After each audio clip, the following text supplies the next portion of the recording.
C'est C'est toujours après un moment où ça cette va femme super mal, qui, vraiment pendant super 1 h 30, mal, voire 2 heures, en que tête-à-tête, me j'atteins racontait tous un ses niveau problèmes d'enfance. d'acceptation Je dirais même tous ses qui est traumatismes et les super chocs qu'elle a intense. subis durant son enfance. Quand j'étais petite, mon papa qui est morte quand j'étais plus jeune, donc je me levais quand j'étais petite et mon père qui était écrivain était en train d'écrire du coup sur son ordinateur. Et là, ce jour-là, le magicien, il faisait des tours sur nous.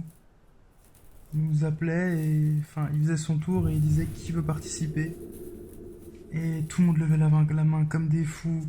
On était tous comme des oufs et on avait 8 ans, c'était trop bien.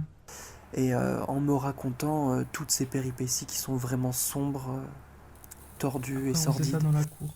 On se mettait des claques pour de faux pour faire comme les clowns. elle démêlait une chaîne euh, complètement emmêlée avec comme pendentif une fée.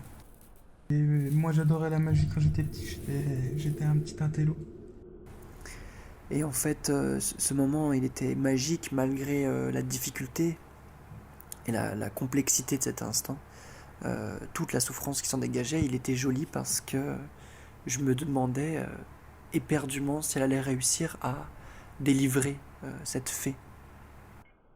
Et ça m'est arrivé plusieurs fois quand je voyage seule, de me retrouver devant des paysages qui sont magnifiques, que tu trouverais magnifiques quoi qu'il arrive en fait. Et ça allait crescendo. Au début, le premier tour, c'était un tour simple, avec des cartes ou quelque chose comme ça. Et ça allait crescendo jusqu'au tout dernier tour. Il nous a dit, là, c'est le tout dernier tour. Et ça allait être le plus incroyable. Parce que c'est le tour où il te met la tête dans une boîte et il plante des épées dedans. Et là, je le voulais tellement. Je le voulais tellement fort.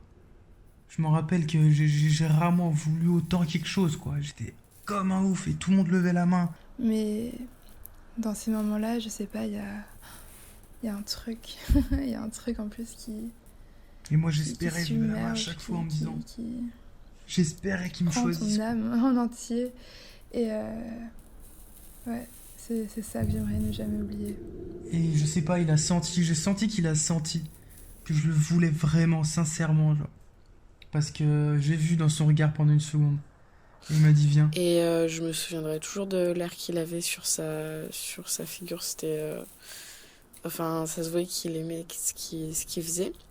Et du coup, bah, après, moi, je le regardais, puis on petit déjeunait ensemble et on montait dans la mezzanine pour jouer.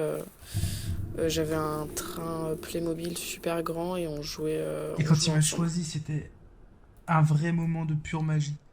Elle était là, la magie. Et il m'a dit, viens, je n'en revenais pas. Je me disais, mais c'est pas vrai, quoi. Enfin, il m'arrive un truc de ouf. J'en revenais pas qu'il m'arrive un truc comme ça, quoi. Il m'arrivait jamais des trucs bien comme ça. J'étais jamais choisi, jamais. Et là, c'était incroyable. C'était magique. C'était vraiment magique. Et là, ce jour-là, j'ai cru à la magie, quoi. C'était vraiment magique. Et j'espère qu'un jour, la fée sera libre. J'espère.